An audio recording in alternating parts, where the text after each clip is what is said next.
या संस्थेचे सचिव माननीय जयकुमार देसाई सर, या संस्थेच्या सध्याच्या चेअरमन तसंच या कार्यक्रमाच्या अध्यक्षा, शिवाजी विद्यापीठाच्या व्यवस्थापन परिषद, विद्या परिषद आणि अधिसभा, उलटा क्रम सांगितला, अशा 3 अधिकार मंडळावरती, 3 महत्वाच्या अधिकार मंडळावरती सदस्य म्हणून कार्यरत असलेल्या माननीय डॉक्टर सौ मंजिरी अजित मोरे मॅडम,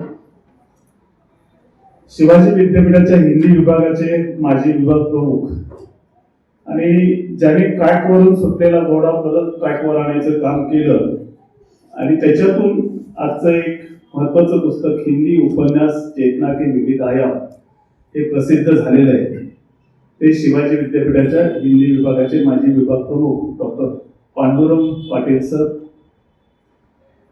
व्यासपीठावर 2 लेखक आहेत.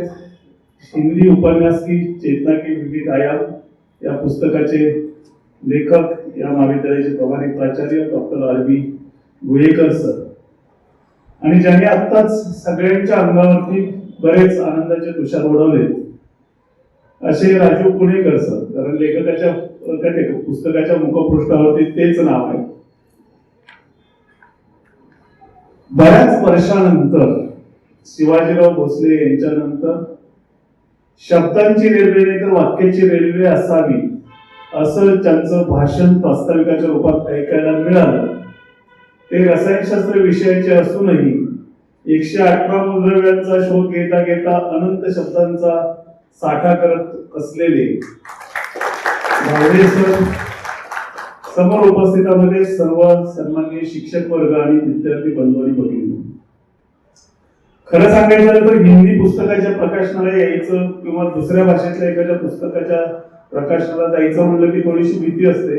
आणि या कार्यक्रमात तर तशी 4 पुस्तकं प्रकाशित होणार होती. त्यातलं एक पुस्तक मी पळवलेलं आहे.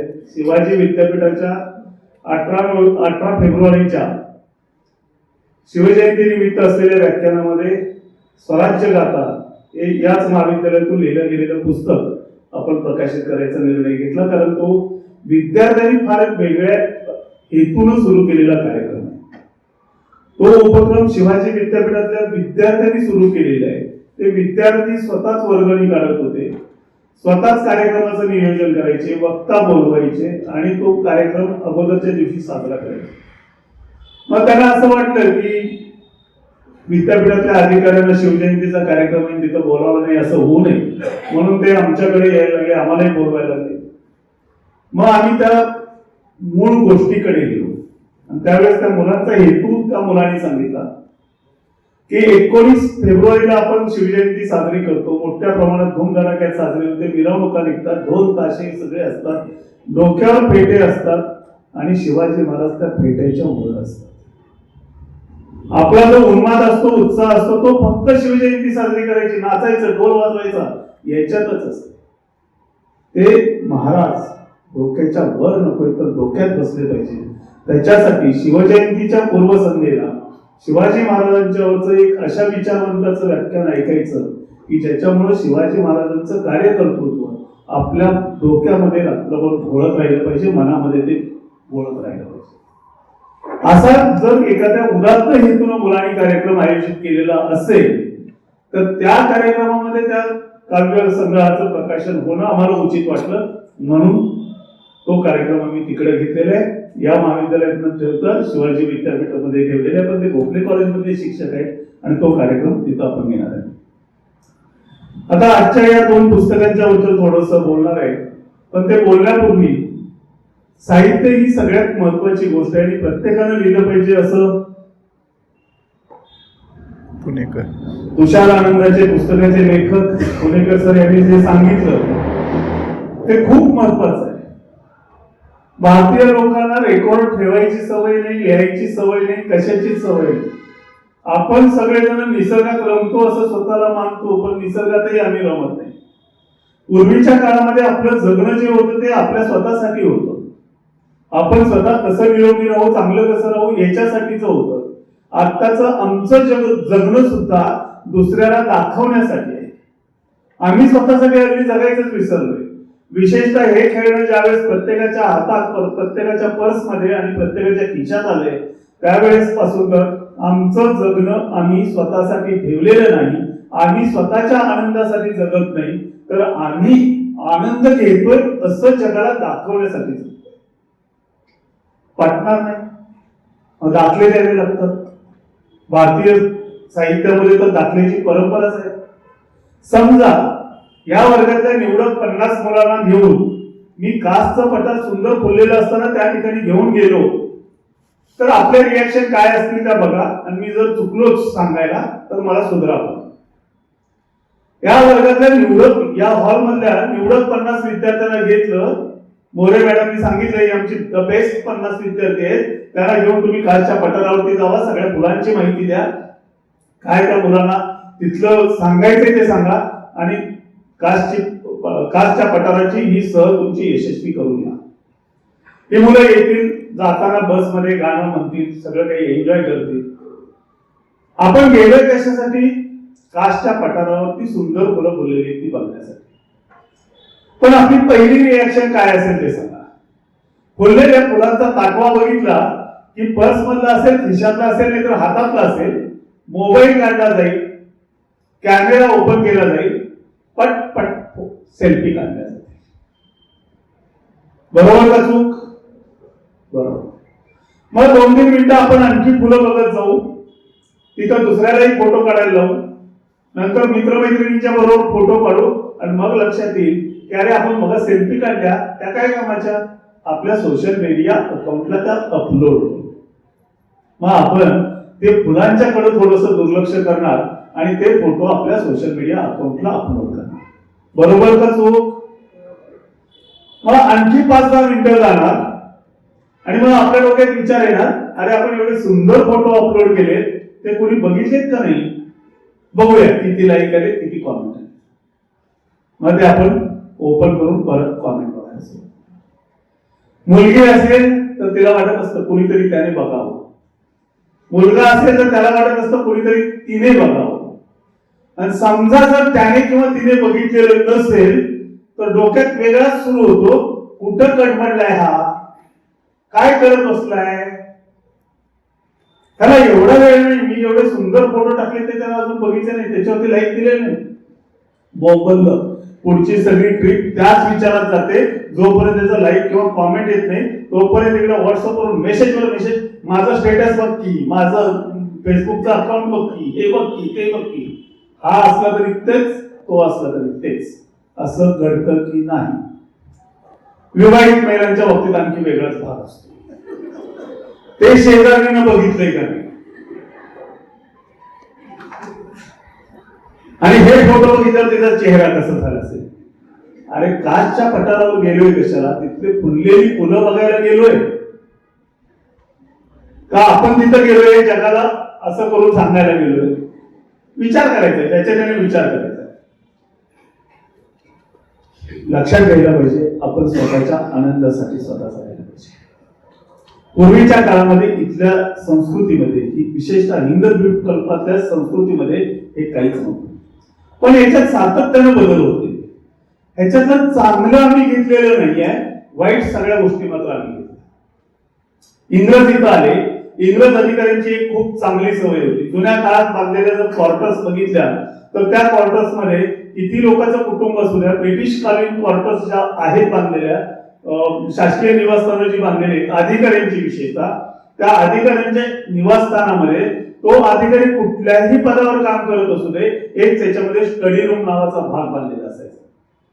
आणि त्या स्टडी रूम मध्ये ते अधिकारी अभ्यास करायचे, लेखन करायचे. त्यांच्या क्वार्टरची रचना फार विचित्र होती. एक बाहेरच्या बाजूला मोठी खोली असायची, ज्याच्यामध्ये कुणी पण आयला गायला आला गेला काही त्याचा फरक पडत नव्हता. त्यानंतर एक मसलतीची खोली असल्यासारखी खोली असायची, जिचा आवाज बाहेर जाऊ नये, आत जाऊ नये. कोणी खास पाहुणा आला की त्याला ते घेऊन बसायचं, काही खलबत असतील ती करायची, चहा पाणी नाश्ता करायचा असतं तर करायचा. त्याच्या आतमध्ये डायनिंग, त्याच्या पलीकडे किचन, आणि सगळ्यात आतमध्ये बेडरूम, नंतर त्याच्या पलीकडे एक स्टडी रूम असायची. तिथे हे ब्रिटिश ऑफिसर्स जे जे काही असेल ते लिहायचं. त्यामुळं आपल्याकडच्या इतिहासाच्या नोंदी तपासायला आपल्याला पोर्तुगालला जावं लागतं, ब्रिटनला जावं लागतं, फ्रेंच सरकारकडे असलेली कागदपत्र तपासायला लागतात. त्याचं कारण हे आपण रेकॉर्डच्या बाबतीत, नोंदीच्या बाबतीत खूप खूप खूप म्हणजे आळशी आहोत. आणि आता जे सरांनी मनोगत व्यक्त करताना सांगितलं की प्रत्येकाला त्याच्या आयुष्यातल्या आठवणी जे जे काही आपण अनुभवले ते लिहायचा जरूर प्रयत्न केला पाहिजे. त्याच्या अगोदरच इथं भावना व्यक्त झाली की प्रत्येकाला काही लिहिता येत नाही, लिहिणारे 1% 2% एवढेच असतात. पण खरं सांगायचं झालं तर प्रत्येकानं आपली डायरी तरी लिहायला पाहिजे, ज्याच्यातून पुढे भविष्यातला खरा इतिहास समोर येऊ शकतो किंवा खरं कळू शकतो. त्या इतिहास कसा समोर येतो वगैरे सांगायचं झालं तर खूप वेळ आपला जाईल. मात्र वाईट गोष्ट जी घेतली ती ही घेतली, त्याच्यातला दुसरा महत्वाचा भाग जो घेतला जो इथल्या संस्कृतीवर आघात करणारा होता तो म्हणजे स्वार्थ आपण घेतला. आणि हा स्वार्थ आपल्या अंगामध्ये इतका भिनलेला आहे आजच्या काळामध्ये, आपण स्वतःसाठी जगणं विसरलेलो आहे आणि पैशाच्या मागे सुसाट धावत सुटलेलो आहे. याची प्रतिबिंब जी पडतात ती प्रतिबिंब टिपण्याचं कार्य जे आपण पहिलं पुस्तक गोयेकर सरांचं पुस्तक पाहिलं, हिंदी उपन्यास चेतना के विविध आयाम या पुस्तकांच्या मधून 1990 पासून आजपर्यंत साहित्य म्हणजे 2004 पर्यंत साहित्य या 15-20 वर्षामधल्या आलेल्या प्रमुख त्यांनी सांगितलं की 20-22 कादंबऱ्या घेतल्या, प्रत्यक्षात त्याच्यापेक्षा जास्त कादंबऱ्या. आणि त्या कादंबऱ्या ज्या निवडलेल्या आहेत त्या पुस्तकाचं महत्व वेगळ्या कारणाने माझ्यासाठी. हिंदी साहित्य असेल, मराठी साहित्य असेल, दरवर्षी जेवढी पुस्तकं प्रकाशित होतील ती जर एखाद्यानं वाचायचं म्हटलं तर कधीच कुणाला वाचता येणार.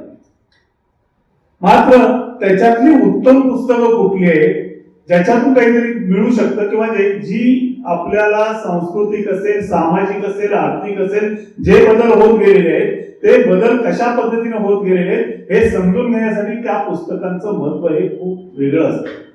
अशी निवडलेली पुस्तकं, त्या पुस्तकावरचं भाष्य आणि त्या पुस्तकामध्ये काय म्हटलं ते नेमकेपणानं सांगणारं त्याच्याबद्दलची त्यांची प्रतिक्रिया ही या पुस्तकातून अतिशय चपकलपणे मांडलेली आहे. ज्याच्यातली मला काही पुस्तक आता त्यांनी डूबबद्दलचं सांगितलं, धरणग्रस्तांच्या समस्या काय आहेत त्या आपल्याला मराठी साहित्यामध्ये आलेल्या बघायला मिळतात. आणि उत्तर भारतामध्ये धरण बांधत असताना काय तिथल्या लोकांचे हाल झाले हे 1991 साली प्रकाशित झालेल्या डूब या कादंबरीतून आलेले आहे. आता माझ्यासारख्याला ज्यावेळेस धरणांच्या संदर्भात, निसर्गाच्या संदर्भात काही भाष्य करायचं असेल त्यावेळेस हिंदी साहित्यातल्या या कादंबरीचा संदर्भ आपल्याला घेता येईल हे या पुस्तकातून कळतं. ज्यावेळेस मी डूबही पाहिलेली, मी ती कादंबरी मग सरांच्याकडे मागेन, कुठून तरी रेफरन्सला घेईन आणि त्याच्यामध्ये काय सांगितलेलं आहे याचा मला संदर्भ सांगता येऊ शकतो. त्याच्याही अगोदर त्यांनी पहिलं जे पुस्तक घेतलेले, पहिली कादंबरी घेतलेली पहला गिरमिटिया, ते पण 1991 साली प्रकाशित झालेले पुस्तक. पण मोहनदास करमचंद गांधी हे महात्मा कसे बनले हा सगळा प्रवास त्या कादंबरीतून सांगितलेला आहे. आणि कादंबरी हा सगळ्यात महत्वाचा भाग असतो. तसे लेखक थोडे आगाव असतात, ते सगळं खरं कधी सांगत नसतात. आता मी ज्यावेळेस दुसऱ्या पुस्तकावर बोलेन त्यावेळेस सांगेन त्यांनी काय काय लपवलं ते. तर या मोहनदास करमचंद गांधी यांचा महात्मा होण्यापर्यंतचा प्रवास जो आहे तो प्रवास कादंबरीच्या रूपात ज्यावेळेस मांडला जातो त्यावेळेस तो अधिक वाचनीय झालेला असतो. आणि तो वाचनीय झालेला प्रवास वाचायचा असेल, कारण तशा कादंबऱ्या खूप आलेल्या आहेत, तर आपण नेमकं कुठलं पुस्तक निवडावं किंवा अलीकडच्या काळात आलेलं पुस्तक कुठलं निवडावं हे सांगण्यासाठी सुद्धा हे पुस्तक महत्वाचं आहे. एक महत्वाचं लक्षात घ्या, अभिजात साहित्य हे खूप चांगल्या पद्धतीने निर्माण होत असतं. पण साधारणपणे 25 ते 30 वर्ष झाल्यानंतर भाषेमध्ये फरक पडलेला असतो.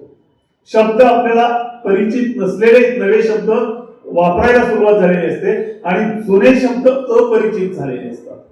अशा कालखंडामध्ये समकालीन आलेल्या सगळ्या साहित्याचा असा दांडोळा घेणं, त्याच्यातली चांगली पुस्तकं कुठली हे निवडणं आणि ती निवडलेली पुस्तकं एका वेगळ्या पुस्तकाच्या रूपात आपल्या समोर सादर करायचं काम गोयेकर सरांचं हे पुस्तक करतं. आणि त्यामुळं हिंदी साहित्यातल्याच नाही तर ज्यांना वेगवेगळ्या विषयातलं हे साहित्य वाचायचंय, त्याच्यामध्ये सामाजिक प्रश्न असतील, राजनैतिक प्रश्न असतील, आर्थिक समस्या असतील, सर्वात महत्वाचं म्हणजे युवकांच्या मानसिकतेमध्ये झालेलं परिवर्तन असेल, ह्या सगळ्या गोष्टी ज्या आहेत, युवकांच्या मध्ये आलेली बेचैनी असेल, आत्मग्लानी असेल, ह्या सगळ्या गोष्टीचं प्रतिबिंब कुठल्या कादंबरीमध्ये खूप चांगल्या पद्धतीने मांडलंय हे जर बघायचं असेल तर सरांचं हे पुस्तक हिंदी साहित्यातल्या निवडीसाठी तरी खूप उपयुक्त ठरणार आहे.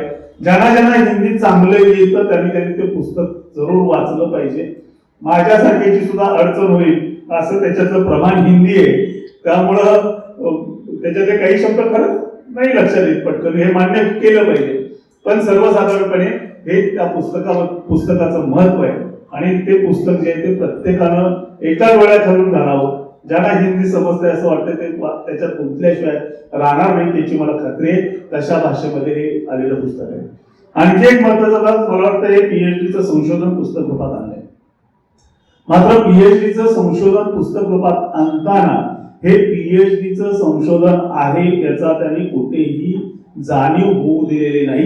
इतक्या सुंदर पद्धतीनं त्याचं संपादन करण्याचं काम किंवा त्या पुस्तकाचा एक ढाचा तयार झाल्यानंतर त्याचा हात फिरवायचं काम जे आहे ते काम त्यांनी केलेलं आहे आणि त्यामुळे हे पुस्तक खूप उत्तम झालेलं आहे. दुसऱ्या पुस्तकाबद्दल न बोललेलं बरं,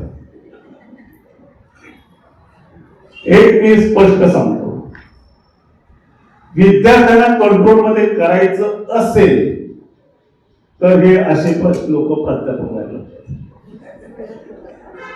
ज्यांनी लहानपणी खोड्या केलेल्या आहेत, ज्यांनी लहानपणापासून खोडगणीपणा हा आपला गुण अधिकृतपणे आपल्याला मिळाला आहे आणि तो मी सोडणारच नाही असा पण केलेला असतो, ती सगळी लोक विद्यार्थ्यांना नियंत्रित करून ठेवणारे शिक्षक बनतात, इन्क्लुडिंग मी, माझ्यासह.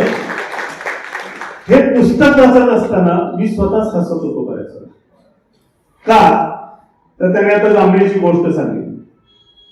जांभळीची गोष्ट आहे, त्याच्यातला त्यांनी काही पाठ राखून ठेवलेला आहे. त्यांनी ट्रेलर सांगितलंय बरं का, त्यांनी पूर्ण गोष्ट सांगितलेली नाही. ती गोष्ट सांगितली ती त्याच्यातले काही काटछाट करून सांगितली. मी आता त्याची भरपाई करतो जांभळीच्या गोष्टी. आणि सायकल मागितली होती रॉकेला नाही, त्याने सायकल दिली नाही म्हणून ही बाबा गप्प बसला तर ठीक. त्या बाबाने घरात जाऊन सुई आणली आणि त्या सुईनं त्या सायकलचं चाक पंक्चर करून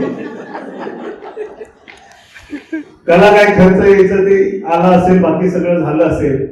पुन्हा शेतात गेल्यानंतर हे साहेब त्यांनी सांगितलं तसं शेडी लावली, वर चढले, जांभळं खात बसले. आता त्यांच्यात आणि माझ्यात ह्या लेखनातला कनेक्ट करणार आहोत. मला सुद्धा खाली पडलेली जांभळं कधी खावी वाटत नाही. का तर जांभूळ हा अतिशय चांगलं फळ असलं तरी सुद्धा ते चांगलं थोडं लिबलिबीत खायला लागल्याबरोबर खाल्लं तर ते खूप चवीला चांगलं असतं. कडक जांभूळ जर खाल्लं तर त्याच्यामध्ये आंबटपणा जास्त असतो. म्हणून झाडावर जाऊन तशा पद्धतीचं जांभूळ करून खाण्याची मजा असते, ती मजा माकडाला आणि झाडावर चढून जांभळं खायची आवड असलेल्या माणसालाच नाही. मार्केटमध्ये विकत घेऊन खाणाऱ्याला कधीही ती चव कळणार. ते चढल्यानंतर यांच्या डोक्यात मला सायकल दिली नाही याचा राग होता, त्याच्यासाठी त्यांनी जांभळं दिली नाही. आता त्यावेळेस सायकल कोणी पंक्चर केली हे त्याला कळालं होतं की नाही याच्याबद्दल त्यांनी विस्तारानं मांडलेलं आहे. पुस्तक लिहिताना फार हुशारीनं पुस्तक लिहिले, पण सर तुम्ही बिनधास्त लिहायला पाहिजे, सगळं खरं सांगितलं असतं. ह्यांच्यापैकी कोणी सुद्धा या कॉलेजमधल्या एकाही शिक्षकाला बाथरूम मध्ये कोंडायचं धाडस करू शकतो.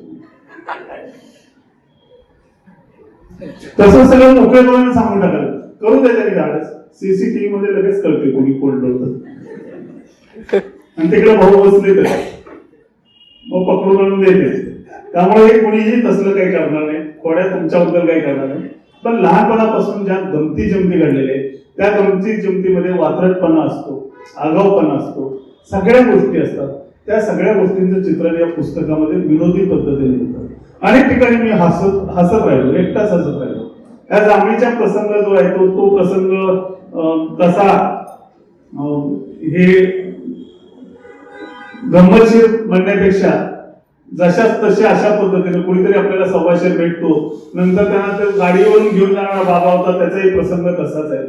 पण त्याच्याही पलीकडे वात्रटपणाचे काही प्रसंग आहेत.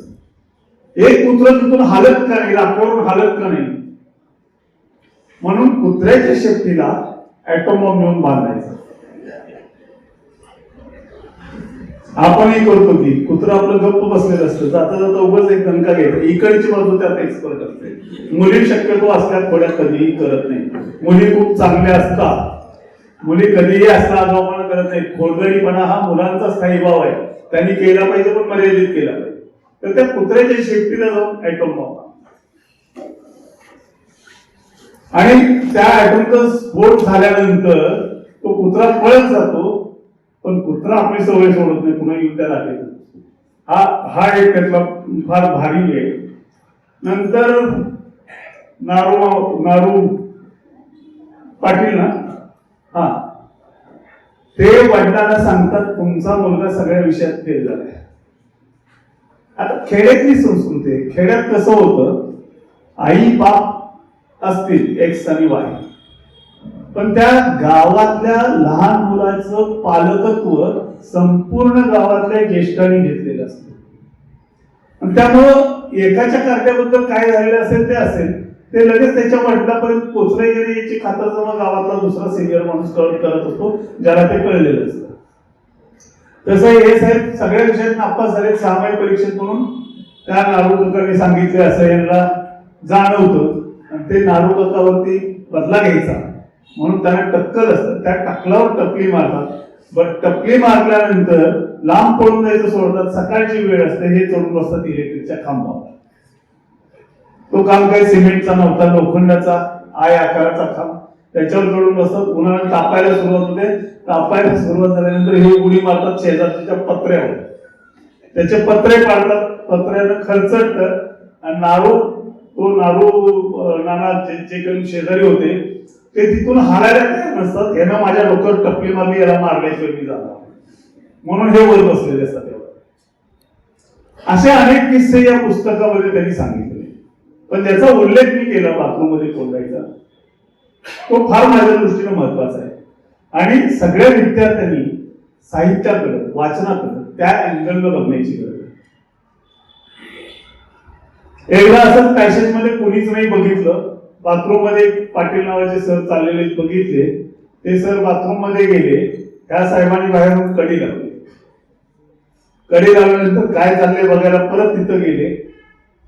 आतून सर ओरडत होते, आणि बराच वेळ त्या सरांना तिथं कोंडून ठेवायची. काही चूक नसताना शिक्षा दिल्यानंतर बऱ्याच वेळानं सरांच्यावरती उपकार केलेत अशा पद्धतीनं तो दरवाजा उघडला. आपली सुटका केलेला विद्यार्थी किती चांगला आहे असं समजून सरांनी त्याला 50 रुपये बक्षीस दिले. 50 रुपये बक्षीस देताना हे घ्यायला नको म्हणत होते, कारण त्यांचं मन त्यांना सांगत होतं की हे आपणच केलंय. शेवटी ते घेतात, मित्राबरोबर जाऊन नाश्ता करतात. मात्र त्याच्यातून सरांचा त्यांचा परस्पर संबंध वाढतात. हे वर्गात नसले की राजू कुठे आहे म्हणून सरांनी विचारायचं. आता सर विचारते म्हटलं की यांना वर्गात जाऊन कंपल्सरी बसावं लागेल. त्याच्या अगोदर जे काय काय करत होते ते पुस्तक पूर्ण वाचल्यानंतर खूप गंमतशीर गोष्टी कळतील तुम्हाला, पण बोध पटकन तुमच्या लक्षात येईल की याच्यातून काय बोध घ्यायचा तो आणि त्याचा कसा फायदा आयुष्यात होतो. तर ते सर विचारायचे राजू कुठे आहे, त्यामुळे यांना वर्गात बसावं लागायचं.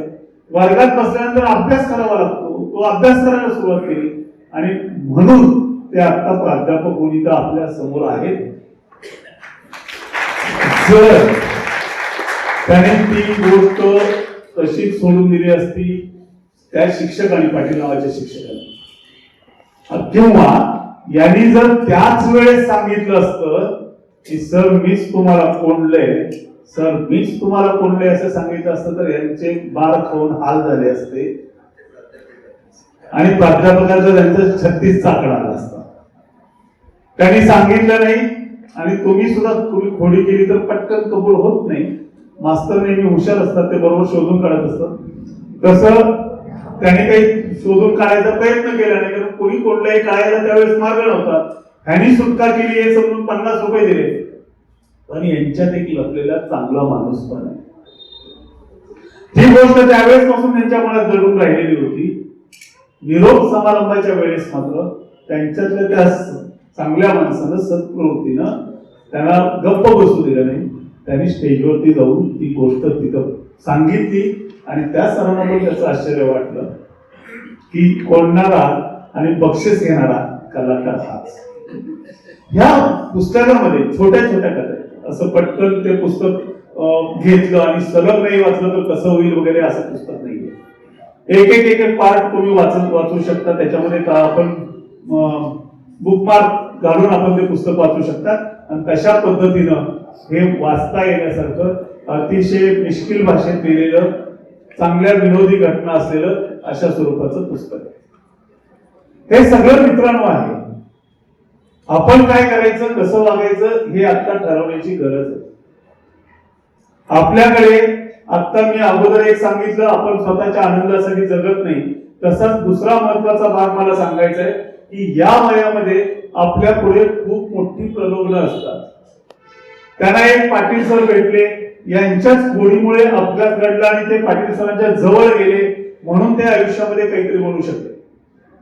जर फक्त अशाच टिकलटवाळ्या करत राहिले असते, कुठल्याच प्रकारचा धाक आपण जपायचा नाही असं ठरवलं, कोणीच सांगितलेलं ऐकायचं नाही असं जर ठरवलं तर आपण आयुष्यामध्ये काहीही करू शकत नाही. डिग्र्या कदाचित घेऊ शकू, हातात डिग्र्या असलेली अशी लाखोंची फौज आज मार्केटमध्ये उपलब्ध आहे, ज्यांना नोकरी मिळू शकत नाही, काही होऊ शकत नाही.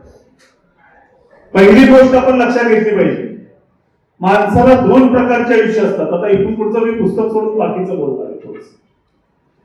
दोन प्रकारचे आयुष्य असतात. एक पहिला श्वास घेतल्यापासून शेवटचा श्वास घेईपर्यंत.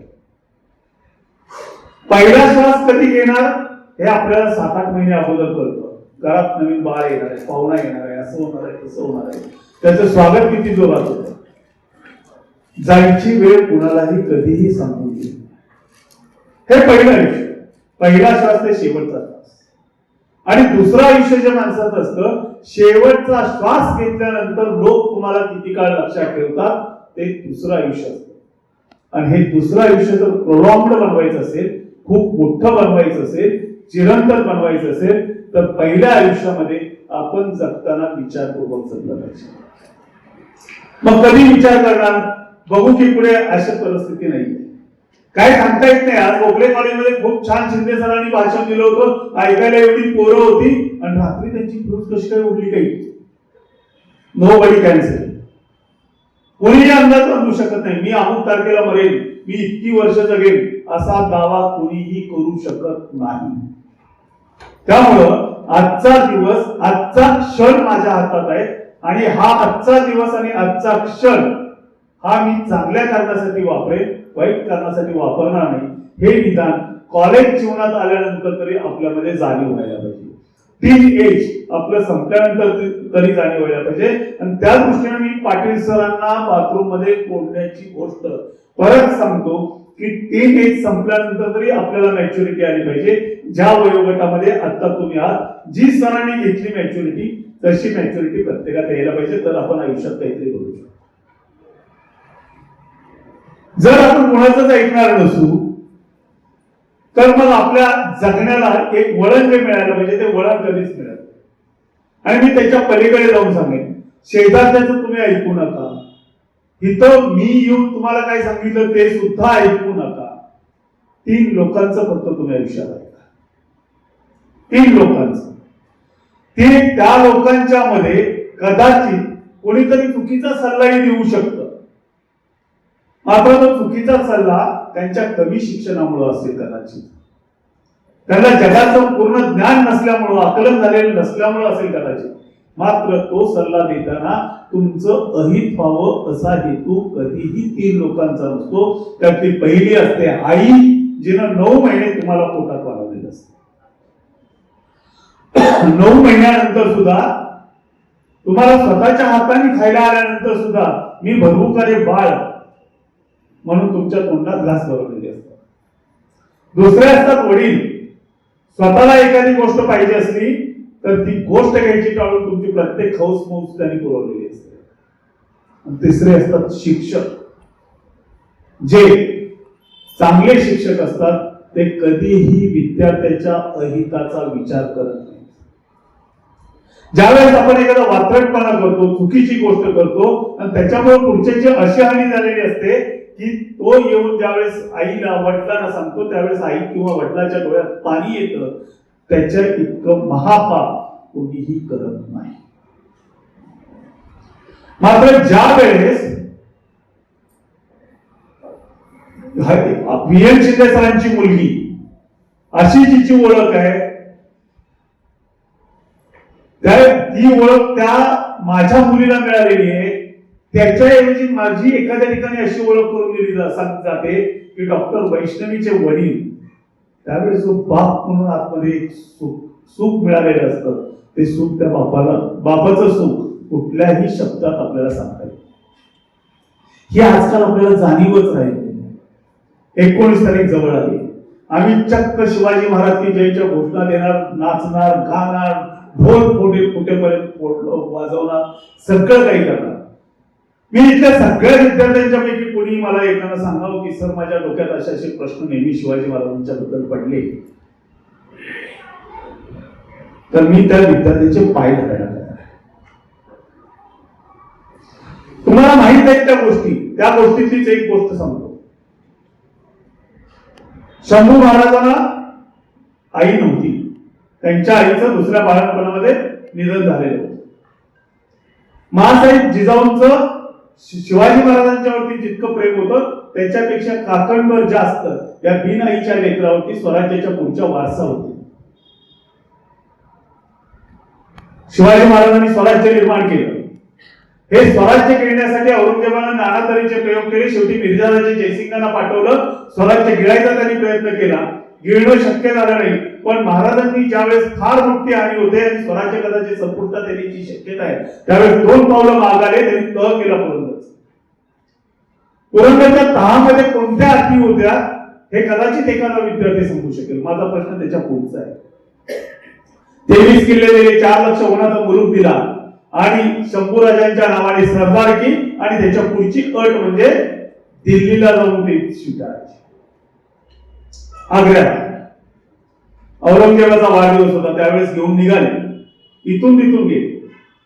तिथं गेल्यानंतर काय झालं हा इतिहास सगळ्यांना माहित आहे. औरंगजेबाने छत्रपती शिवाजी महाराजांचा अपमान केला. महाराज स्वाभिमानी मराठा जपणारे ते तिथून बाहेर पडले. बाहेर पडल्यानंतर त्याला कैद केली, एका बंगल्यामध्ये ठेवलं. बंगल्यामधून ते शक्तीपेक्षा युक्ती श्रेष्ठ, तिथून सीतापीनं सुटका करून घेतली. मथुरा मार्गे ते परत महाराष्ट्रात आले. महाराष्ट्रात येत असताना बाल शंभूराजांना त्यांनी मथुरेत सोडलं. त्यावेळेस किती जणांच्या मनात असा प्रश्न आला की आपल्या बिन आईच्या लेकराला, आपली प्रिय पत्नी मासाहेबांच्या नंतर जर मी कुणाशी हितपूस करत होतो तर त्या शंभूराजांच्या आईशी, अशा प्रिय पत्नीची आठवण अनोळखी लोकांच्या हातात सोपून येत असताना त्या बापाच्या मनात कोणते विचार आलेले असतील असा प्रश्न आपल्यापैकी किती जणांच्या मनात पडतो. हा ज्यावेळेस प्रश्न पडायला सुरुवात होईल त्यावेळेस छत्रपती शिवाजी महाराज आपल्या डोक्यावरून डोक्यात शिरायला सुरुवात झाली. एवढं फक्त नाहीये, ते तिथून आले. महासाहेबांना सुद्धा त्यांनी सांगितलं की बाल शंभूराजांचं निधन झालं. असं का सांगणं आवश्यक होतं तर औरंगजेबाची खात्री पटावी आणि औरंगजेबाने शंभूराजांचा शोध घेणं बंद करावं. आता हे असं मिटणारं प्रकरण नव्हतं. तर निधनाची बातमी फक्त वावडी म्हणून उठवली म्हणून प्रकरण मिटणार नव्हतं किंवा औरंगजेब त्याच्यावर विश्वास ठेवणार नव्हता. तर त्याच्यासाठी जिवंत असलेल्या पुत्राचे दशक्रिय विधी त्यांनी राजगडावरती घातले. आपल्या जिवंत असलेल्या मुलाचे दशक्रिय विधी करत असताना इथल्या जनतेच्या, स्वराज्यातील रयतेच्या रक्षणासाठी, भल्यासाठी दशक्रिया विधी करत असताना राजा म्हणून त्यांनी ते सगळं क्रियाकर्म केलं. पण त्याच्यामध्ये त्यांच्यातला एक बाप होता, एक माणूस होता. त्या बापाला, त्या माणसाला काय यातना झालेल्या असतील असा प्रश्न आपल्याच्या किती जणांच्या मनात पडतो. ज्यावेळेस हे प्रश्न असे उपस्थित व्हायला लागतील त्यावेळेस शिवाजी महाराज हे आपल्या प्रेरणेचं स्रोत बनतात. शिवाजी महाराजांच्या प्रत्येक कृतीतून आपल्याला असा बोध घेता येतो. आणि हे सामर्थ्य, ही शक्ती प्रत्येक साहित्य कृतीमध्ये असते. आपण काय घ्यायचं आणि काय नाही हे आपण ठरवायचं असतं. छत्रपती शिवाजी महाराजांच्या बाहेर येऊन आता चित्रपटाच्या दोन्ही येते. तुमच्यापैकी अनेक जणांनी तो चित्रपट बघितलेला नसेल, पण शिक्षकांनी याच्यातला बघितला असेल आणि तुम्ही सुद्धा जरूर बघावं असं मी सांगेन. माझ्या दृष्टीनं कुठलंही पुस्तक, कुठलीही कलाकृती ही बघितली पाहिजे. त्याच्यातलं चांगलं काय आहे ते आपण वेचायला शिकलं पाहिजे. पिंजरा चित्रपट तुमच्यापैकी किती जणांना माहित आहे, किती जणांना माहित नाही, मला माहित नाही. अतिशय चांगला पिक्चर, डॉक्टर श्रीराम लागू आणि संध्या वगैरे त्याच्यामध्ये आहे. निळू फुले हा चित्रपट बघा, तमाशापट आहे, तमाशा प्रधान चित्रपट. त्या चित्रपटातली गाणी आज अनेकांना पाठ असतील, बाकी सगळं आहे. मला त्या चित्रपटामध्ये बाकीचा मनोरंजनाचा मसाला सोडल्यानंतर फक्त शेवटचा एकच प्रसंग कायम डोळ्यासमोर येतो. डॉक्टर श्रीराम लागू जे शिक्षकाची भूमिका करत होते, त्यांचा खून झाला असं समजून त्यांचे विधी झालेले असतात आणि ते तमाशामध्ये नंतर शिरलेले असतात. स्वतःच्या खुनाबद्दल स्वतःलाच अटक करून नेत असताना त्या चित्रपटाची हिरोईन त्या डॉक्टरला सांगते की मास्तर, आता तरी तुम्ही सांगा की माझा खून झालेला नाही, मीच मास्तर आहे. त्यावेळेस डॉक्टर श्रीराम लागूंच्या तोंडातून एक वाक्य बाहेर पडतं, नाही, स्वतःचा जीव वाचवायचं कारण नाहीये, मी ते करणार नाही, मी ते कधीच करणार नाही असं निग्रहानं ते सांगतात. नाही, मला जे काही होईल शिक्षा ती सहन मी केली पाहिजे, कारण व्यक्ती मेल्या तरी चालतील पण आदर्श टिकले पाहिजे. एवढा एक भाग त्या चित्रपटातला माहिती. त्यामुळे प्रत्येक पुस्तक वाचलं पाहिजे, प्रत्येक साहित्यकृती वाचली पाहिजे आणि आपल्याकडे जे चांगलं आहे ते चांगलं आपण जपलं पाहिजे. तुम्हाला जर माणूस म्हणून चांगलं जगायचं असेल तर पहिल्यांदा छत्रपती शिवाजी महाराज असतील, संभाजी महाराज असतील, प्रत्येकाचं आयुष्य खऱ्या अर्थाने समजून घ्यायचा प्रयत्न करा. पीएम जिंदने इथं येऊन सांगितलं म्हणून कधीच ठीक हो.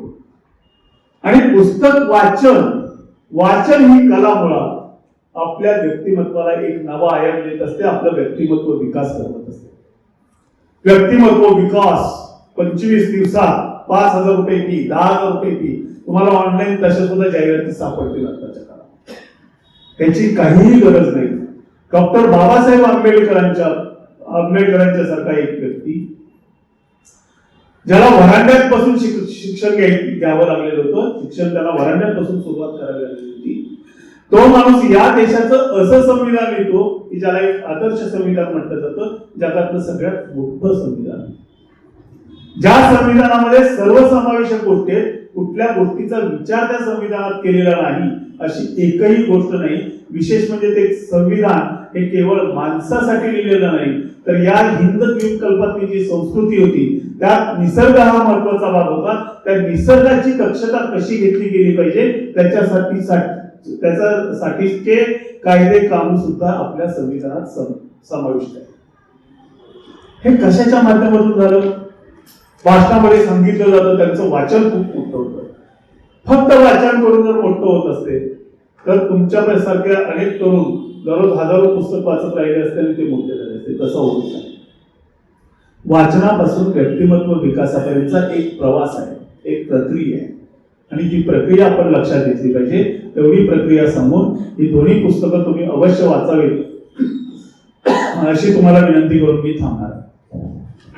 पहिल्यांदा तर आपण वाचलं पाहिजे. मी अगोदरही म्हटलं तसंच काहीही वाचलं पाहिजे, जे हातात पडेल ते वाचलं पाहिजे.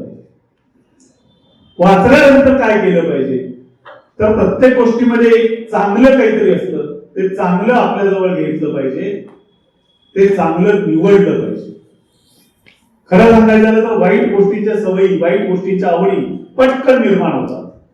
वाईटाला माणूस पटकन चिकटतो, चांगल्याकडे शक्यतो जात नाही.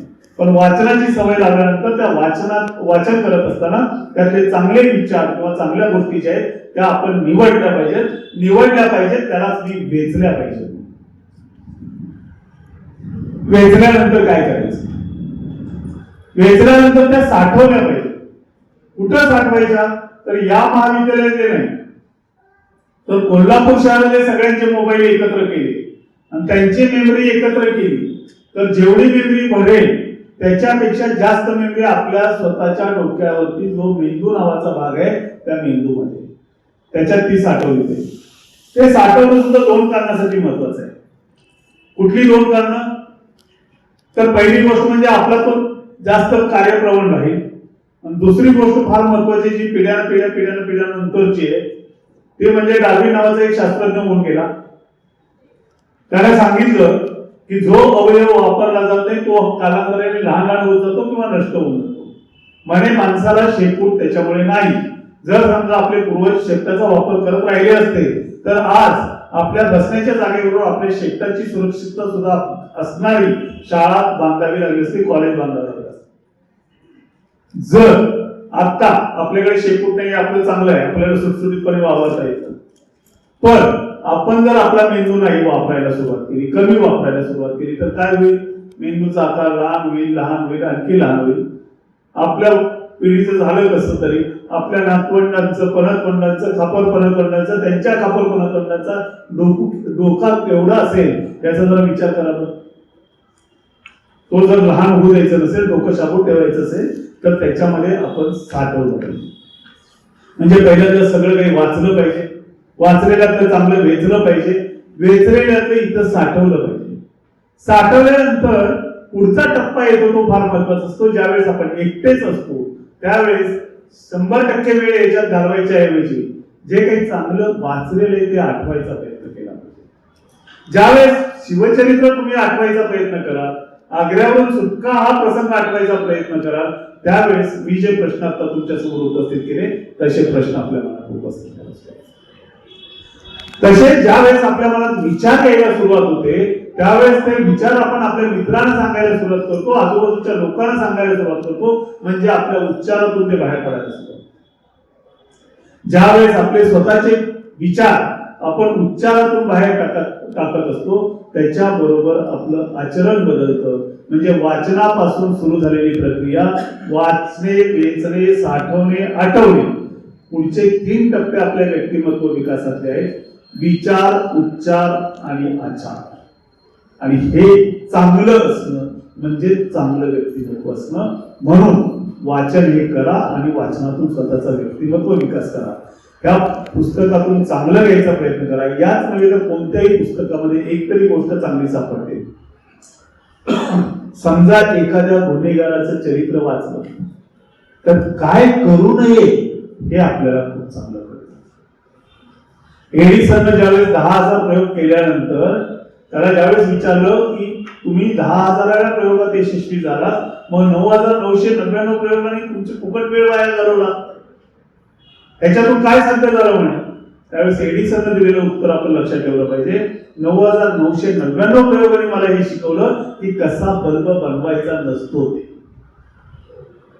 हे लक्षात घेतलं पाहिजे आपण. आणि म्हणून वाचनाकडे प्रत्येकानं जाऊन चांगली पुस्तकं वाचावी. चांगली पुस्तकं वाचल्यानंतर कधीतरी तुमच्यातही उर्मी येईल, ते उर्मी आलेल्या प्रत्येकाला लिहायचा प्रयत्न करावा. सुरुवातीला सगळेजण नावं ठेवत असतात, जेवढी लोक नावं ठेवतात तितकं आपल्याला पुढे जायला स्कोप आहे असं समजायचं आणि आपले प्रयत्न काही सोडायचे नाही. त्या पद्धतीनं या कॉलेजमध्ये आज 2 पुस्तकाचं, खरं तर 4 पुस्तकांचं प्रकाशन होणार होतं, त्याचे आता 2च झालेले आहे. आणि त्याचं कारण सुद्धा मीच आहे, कमी पुस्तकं ठेवायला लागली. तर पुढच्या काळामध्ये या कॉलेजमध्ये विद्यार्थी सुद्धा चांगले लेखक घडावेत अशी अपेक्षा व्यक्त करतो. खूप मोठं तुम्ही व्हावं, तुमच्या पंखामध्ये इतकं बळ यावं की तुम्ही सरांचं पुस्तक कोल्हापूरमध्ये प्रकाशित झाले, माझे इंटरनॅशनल कॉम्पिटिशन पुस्तक प्रकाशित करतील, अशा प्रकारचे लेखक, साहित्यिक घडावे, शास्त्रज्ञ घडावे अशी अपेक्षा मी व्यक्त करतो. कारण आता विषयाचं बंधन नाही. इंटरडिसिप्लिनरी स्टडीज, मल्टीडिसिप्लिनरी स्टडीज हे सगळे कन्सेप्ट आता तुमच्या जनरेशनमध्ये रुजायला लागलेले आहेत. मी त्याचं मूर्तिमंत उदाहरण आहे. माझा विषय कोणी सांगितलेला नाही, माझा विषय फिजिक्स. मी पुस्तक ज्या पुस्तकाला मला पुरस्कार मिळाला ते पुस्तक केमिस्ट्रीचं. मिसेस केमिस्ट्रीची असली तरी मी कुठलाही सहकार्य घेतलेलं नव्हतं. पुस्तक केमिस्ट्रीचं. आणि आता जे पुस्तक माझं लोकांना आवडतं म्हणून फोन येतात ते पुस्तक आहे झाडांच्या आवडतं. तुम्ही शिकायला शिकलं पाहिजे. हे वय, या वयामध्ये योग्य पद्धतीने विचार करून चांगलं वाचन करून प्रत्येकाच्या का संविधान निर्माता होत नाही, संविधानाचा सखोल अभ्यास करणारा का होत नाही, नोबेल पुरस्कार विजेती कादंबरी आपल्या लिहिणारे लेखक का आपल्यामध्ये घडून येईल, याचा विचार योग्य वयात, या वयात जर करायला सुरुवात केली तर तुम्हाला तो मार्ग निश्चितपणे सापडेल. तसा एखादा नोबेल पुरस्कार विजेता मिळावा. नोबेल पुरस्कार तुमच्यापैकी कोणाला तरी जाहीर झाल्यानंतर मंजिरी मॅडमनी तुमचा सत्कार आयोजित करायचं ठरवावं. सत्काराला हा अवॉर्ड पुरणार नाही आणि त्यावेळेस पुरस्कार देताना माझा हात थरथर कापेल, पण त्या मला पण बोलवणार नाही. मग तो पुरस्कार खासबाग मैदानामध्ये ठेवावा आणि त्या मैदानामध्ये पहिल्या लाईनमध्ये बसून तुमच्या कौतुकासाठी टाळ्या वाजवायचं सौभाग्य तुम्ही मला द्यावं, ही नम्र अपेक्षा व्यक्त करू. या ठिकाणी मला बोलवल्यानंतर संयोजकांचे आभार मानू. तुम्ही शांतपणे आतापर्यंत टाळ्या न वाजवता माझं मनोगत शांतपणे ऐकलं, त्याबद्दल तुमचे आभार मानून थांबतो. जय हिंद, जय महाराष्ट्र.